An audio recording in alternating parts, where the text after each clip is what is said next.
Hello friends, आप सभी का स्वागत है हमारे यूट्यूब चैनल विजार्ड क्लासेस पर। दोस्तों, ये क्लास जो है बीपीएससी टीचर के लिए जीके जीएस का क्लास है। चाहे आप पीआरटी की तैयारी कर रहे हो, पीजीटी की तैयारी कर रहे हो, टीजीटी की तैयारी कर रहे हो, या फिर मिडिल स्कूल यानी कि 6 to 8 की भी अगर आप तैयारी कर रहे हैं तो ये सेशन जो है आपके लिए काफ़ी फ़ायदेमंद होने वाला है। और ये सभी के सभी क्वेश्चन जो हैं बीपीएससी स्टेट पीसीएस के द्वारा पूछा गया क्वेश्चन है। ठीक है, तो क्वेश्चन है, निम्नलिखित में से किसका योगदान जो है होम रूल लीग की स्थापना में नहीं था। निम्नलिखित में से किसका योगदान जो है दोस्तों होम रूल लीग की स्थापना में नहीं था। ऑप्शन ए है बाल गंगाधर तिलक, ऑप्शन बी है एनी बेसेंट, ऑप्शन डी है M Subramaniam Iyer, option D है टीएस अलकाट। तो इसका करेक्ट आंसर जो है वो हो जाएगा टीएस अलकाट, यानी कि टीएस अलकाट का योगदान जो है होम रूल लीग की स्थापना में नहीं था। बाकी आपके बाल गंगाधर तिलक हो गए, एनी बेसेंट हो गए, एम सुब्रमण्यम अय्यर हो गए, इन सभी का योगदान जो है होम रूल लीग आंदोलन में था। ठीक है, टीएस अलकॉट की योगदान जो है होम रूल लीग की स्थापना में नहीं था। बाकी आपके Bal Gangadhar Tilak, Annie Besant, M Subramaniam Iyer, इन सभी का योगदान जो है होम रूल लीग की स्थापना में था। अब किस अधिवेशन में होम रूल समर्थक अपनी राजनीतिक शक्ति का सफलतापूर्वक प्रदर्शन कर सकें। किस अधिवेशन में होम रूल समर्थक अपनी राजनीतिक शक्ति का सफलतापूर्वक प्रदर्शन कर सकें। ऑप्शन ए है कांग्रेस का 1916 का लखनऊ अधिवेशन, ऑप्शन बी है 1920 का बम्बई में होने वाला ऑल इंडिया ट्रेड यूनियन अधिवेशन, ऑप्शन सी है 1918 में होने वाली प्रथम यूपी किसान सभा, ऑप्शन डी है 1938 में नागपुर का संयुक्त एआईटीयूसी और एनएफटीयू सभा। तो इसका करेक्ट आंसर हो जाएगा कांग्रेस का 1916 का लखनऊ अधिवेशन। ठीक है, तो कांग्रेस का जो 1916 का लखनऊ अधिवेशन था उसमें होम रूल समर्थक अपनी राजनीतिक शक्ति का सफलतापूर्वक जो है प्रदर्शन किए थे। कांग्रेस का जो 1916 का लखनऊ अधिवेशन है दोस्तों, उसमें होम रूल समर्थक जो है अपनी राजनीतिक शक्ति का सफलतापूर्वक प्रदर्शन किए थे। अब है शिक्षा में सुधार हेतु ब्रिटिश सरकार ने सैडलर आयोग कब नियुक्त किया। शिक्षा में सुधार करने के लिए जो है ब्रिटिश सरकार ने सैडलर आयोग कब नियुक्त किया। ऑप्शन ए है 1919, ऑप्शन बी है 1917, ऑप्शन सी है 1921, ऑप्शन डी है 1896। तो इसका करेक्ट आंसर जो है वो हो जाएगा फ्रेंड्स 1917।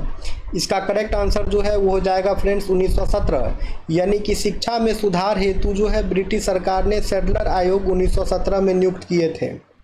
शिक्षा में सुधार के लिए जो है ब्रिटिश सरकार ने सैडलर आयोग 1917 में नियुक्त किए थे। नेक्स्ट है होम रूल आंदोलन भारत के स्वतंत्रता संग्राम के एक नए कारण के आरंभ का द्योतक था, क्यों। होम रूल आंदोलन भारत के स्वतंत्रता संग्राम के एक नए चरण के आरंभ का जो है द्योतक था, ऐसा क्यों। ऑप्शन ए है इसने देश के सामने स्वशासन की एक ठोस योजना रखी, ऑप्शन बी है आंदोलन का नेतृत्व गांधी जी के हाथ में आ गया, ऑप्शन सी है हिंदुओं और मुसलमानों ने एक संयुक्त प्रारंभ किया, ऑप्शन डी है इसने अतिवादियों और उदारवादियों के बीच पुनर्मेल स्थापित किया। तो इसका करेक्ट आंसर जो है वो हो जाएगा इसने देश के सामने स्वशासन की एक ठोस योजना रखी। इसने देश के सामने स्वशासन की एक ठोस योजना रखी।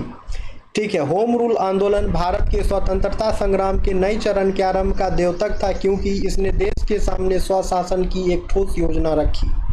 नेक्स्ट क्वेश्चन है, बंगाल के विभाजन की प्रतिक्रिया के रूप में कौन सा आंदोलन शुरू किया गया था। बंगाल के विभाजन की प्रतिक्रिया के रूप में जो है कौन सा आंदोलन शुरू किया गया था।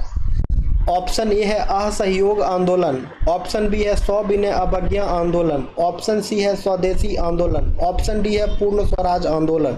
तो इसका करेक्ट आंसर जो है वो हो जाएगा स्वदेशी आंदोलन। इसका करेक्ट आंसर जो है वो हो जाएगा स्वदेशी आंदोलन, यानी कि बंगाल के विभाजन की प्रतिक्रिया के रूप में जो आंदोलन शुरू हुआ था वो जो है आपका दोस्तों स्वदेशी आंदोलन था। बंगाल के विभाजन की प्रतिक्रिया के रूप में जो है यानी कि बंगाल विभाजन के खिलाफ जो आंदोलन हुई थी उस आंदोलन का नाम जो है स्वदेशी आंदोलन है। बंगाल विभाजन के खिलाफ जो आंदोलन हुई थी उस आंदोलन का नाम जो है स्वदेशी आंदोलन है, और ये आंदोलन जो है 1905 ईस्वी में हुई थी। आगे आते हैं। अच्छा, बंगाल विभाजन के बारे में डिस्कशन है तो डिस्कशन भी देख लीजिए। बंगाल के विभाजन के विरोध में जब भारतीय लोगों ने अपनी प्रतिक्रिया दिखाई तो उन्होंने स्वदेशी आंदोलन शुरू किया।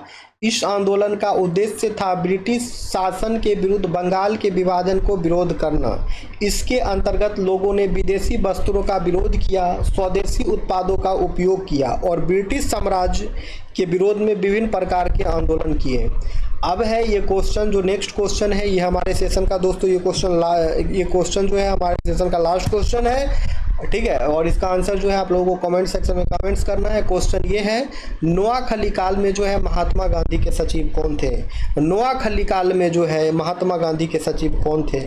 ऑप्शन ए है वल्लभ भाई पटेल, ऑप्शन बी है महादेव देसाई, ऑप्शन सी है निर्मल कुमार बोस, ऑप्शन डी है प्यारे लाल।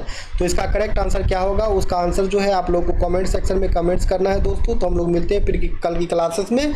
जो लोग भी नए हैं चैनल पे, चैनल को कर लेंगे सब्सक्राइब ताकि आने वाली वीडियो का नोटिफिकेशन जो है आप सभी को मिलता रहे। Okay friends, thank you everyone.